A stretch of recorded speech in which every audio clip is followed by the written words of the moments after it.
Hi everyone, it's Madison here with Leviticus Fashions. I'm holding my puppy because I'm actually sporting Kenzie today.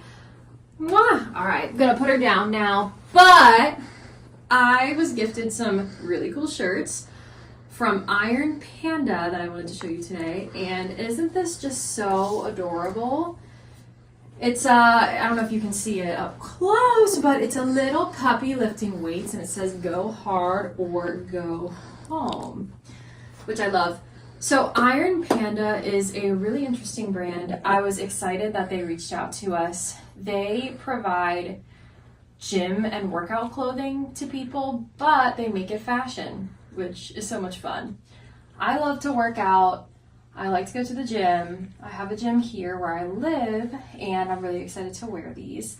So this shirt, it's a little bit more form-fitted for a t-shirt, but it's not super, which I like. They have so many cute designs. I got to pick a couple, so I'm going to show you the other ones in a little bit. But they had so many funny shirts on their site.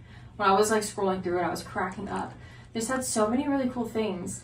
And when you go to the gym, you want to feel good about yourself, you want to feel good about what you're wearing, and this brand has it all, and you can just do that. So let me go grab one of the other shirts and show you what I got.